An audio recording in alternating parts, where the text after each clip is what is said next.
Well, good morning. This is Brother Peter with tidbits from the Word. January 1st, 2011, approximately 8:30 or so in the morning. If I had good enough eyes, I could really tell you what time it is, but my eyes won't let me see. So here I am here this morning, and we're talking about choices. Good choices, bad choice. Have you chosen in your heart to serve the Lord? In the last excerpt we were doing, which is really number 5, and I said this: if two cars had an accident, one was blue and one was yellow, the only person it would really make a big difference to about the color of the cars would be the policeman. But as far as the general matter goes, it wouldn't make any difference what color the cars were the accident took place. Now, in our life, though, that's the same way with God and man, and that it does make a difference what things look like to God.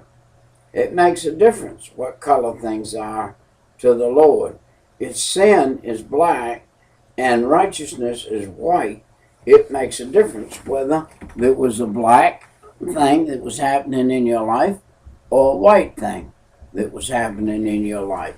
If it's a sinful thing, it's a black thing happening in your life. And it's not by faith, but it's by bad works. Bad works. Good works come by good faith. Bad works come by a failure of faith or a lack of faith.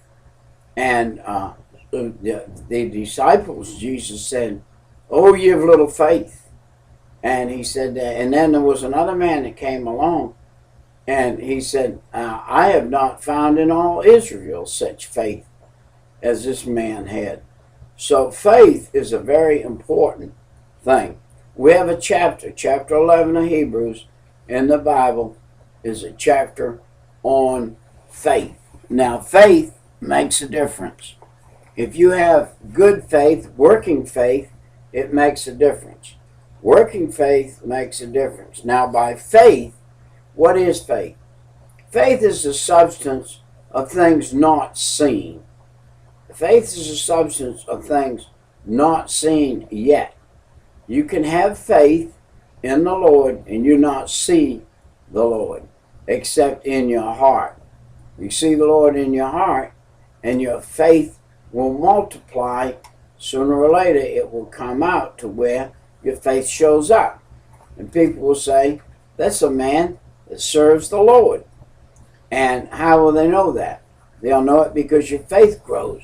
If your faith grows from the inside out, when you get big enough in faith on the inside and you meet somebody, they'll know it from the outside that they met somebody with faith. Noah had great faith. What was his faith? God said to Noah, "Build an ark. One of these days, I'm going to make it rain." Well, 1,600 years on the earth had passed, and there had not ever been any rain. And the reason it wasn't any rain, it hadn't rained because the earth had the greenhouse effect. So, when he said to Noah, "Build the ark," you know what Noah did? Excuse me. By faith, Noah started building the ark. Here's a man building this great, humongous thing on the earth, and it's never rained before.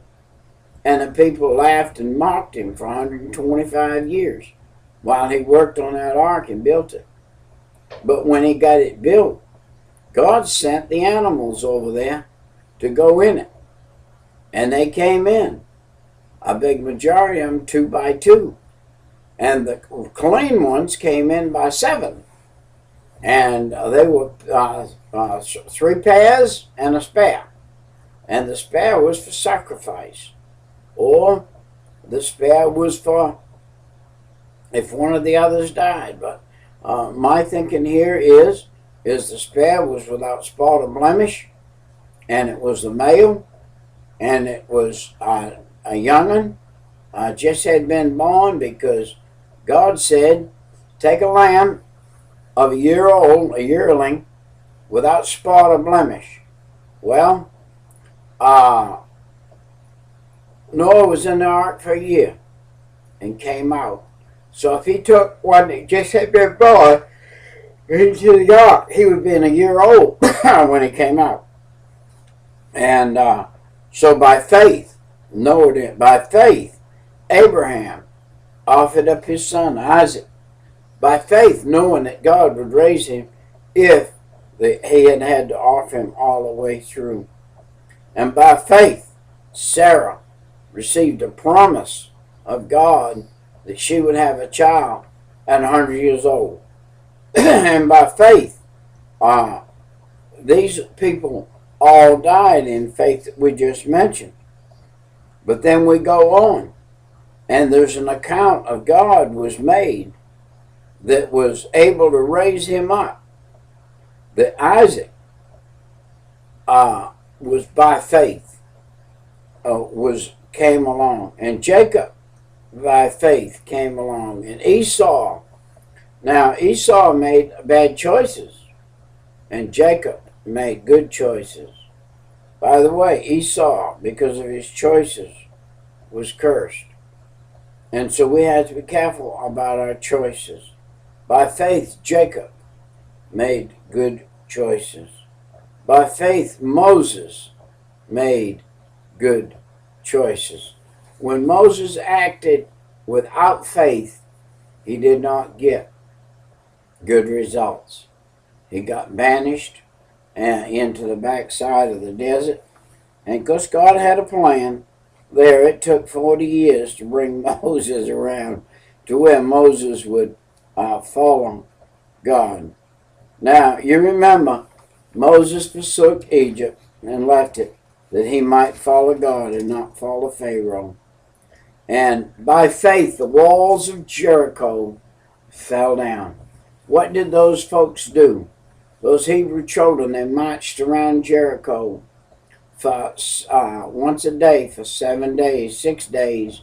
And on the seventh day, they marched around it 7 times.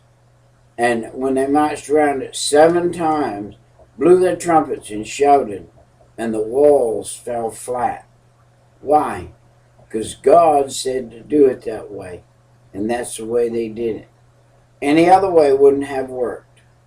But because they did it by faith, and they did it God's way, their faith was right. By faith, Rahab, a lady took the spies in by faith. She said, if I do this, God will spare my house. She knew it was inevitable that the children of Israel were going to win. And she knew it would be inevitable that she would become a captive of the children of Israel and be treated perhaps not like she would like to be treated. So she saw the opportunity by faith to say, I can be treated properly and right if I do this by faith. She hid those spies. And then when the time came that the walls fell down, did you know there was several miracles here that took place? One of them was that when God had the walls fall down, he had one part stand, the part where her house was. She got all of her family in her house. She said, if you will get all of my family, if you will come, listen to me, my family, if you will come into my house, by faith, I'm telling you, you'll be saved. And if you don't, you're going to get killed. You're not going to be. And I would say to my family the same thing. If you will get in the house of the Lord, my family, you will be saved. You will come out a victor. But if you do not, you will come out a loser. Just like Rahab did with her family. God said this. He said he'll save you and your family. Hey, if you make your choices right and show yourself right, your family will be spared. It's very important that your family be spared. Listen to this. The affliction that you will take from serving God will pay off. The affliction Rahab took from the people that were around her that